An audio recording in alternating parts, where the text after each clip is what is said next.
Of the 29 million small businesses in the U.S., QuickBooks has a market share of 80% of the companies that use small accounting software. It's an easy service.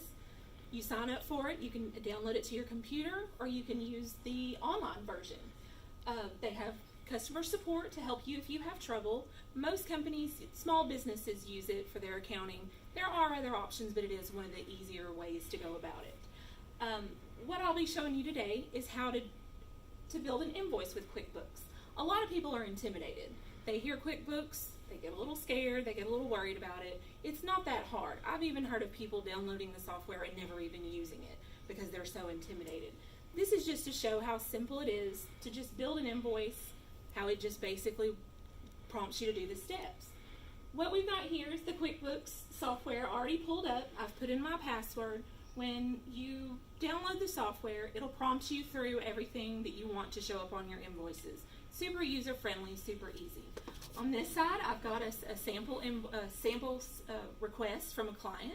This is what we'll actually be billing out.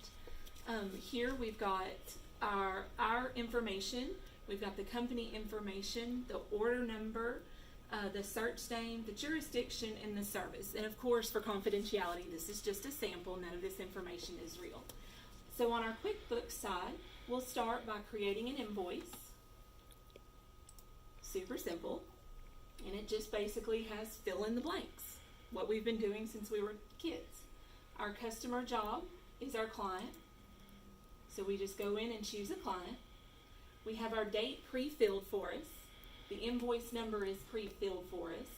The bill to client is pre-filled as well as the due date. Now all of this information is tailorable. You can change all of this. The date will leave the same. The invoice will leave the same, but we will change our due date.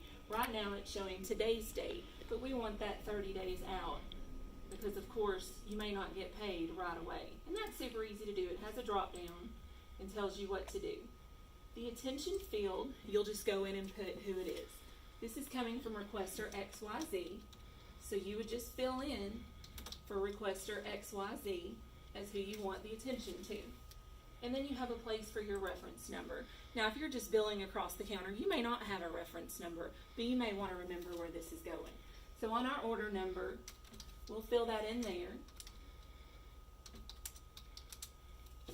Easy enough. Okay, so we're already in. Our item, that will be tailored to whatever you want. We've got several pre-filled items. There's a drop down. We've got all our different search criteria. If you were doing retail, if you were doing some other kind of service, you would just fill those in as you wanted. It's super easy to do.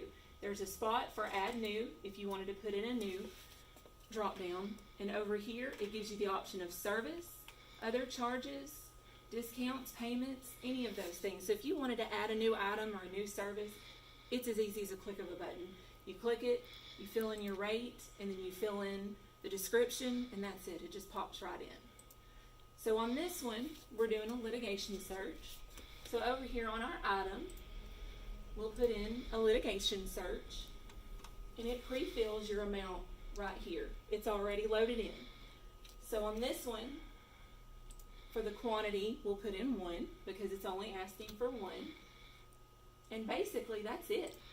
If you wanted to send out that invoice like that, you're done. Now, for some people, you've got all these lines here, you can fill in additional information. I put in additional information so that my clients know what they're paying for. So I just put in what their search was over, their search name, their search query. If you were selling orange shirt, you might put in orange shirt. If you were selling 15 flathead screwdrivers, then you would put in a quantity of 15 and flathead screwdrivers so your customer would know why you're billing. Down here at the bottom, it's subtotaled for you. In our instance, we don't charge tax, so no tax is added, no payments are applied right now, and there's a balance due of $15. It's that easy. Down at the bottom, you have the option for a little message to your client, such as all work is complete or thank you for your business. You can put what you like. And there's also a spot for a memo. Memo is up to you, of course, but of course your client is going to see it, so you'll have to keep that in mind. So, you just put in whatever you want to put, and you can either save and close here at the bottom, or you can print it. There's also the option to email it. It's just at your discretion. I like to print. You can print preview, and it'll pop up and ask you to check your spelling so you don't make a mistake. Most of the time I have some crazy spelling, so I usually add it, but in this case we'll close it. And we're going to print. Here's our print preview. And here we go to print. And that's it. Super simple, not hard to do. Like I said, a lot of people are intimidated, but it's one of the easiest programs. You can't really mess this up. And that's it. And here we have our invoice. All set to go. Nothing hard, nothing to it. Takes less than 5 minutes. Wow.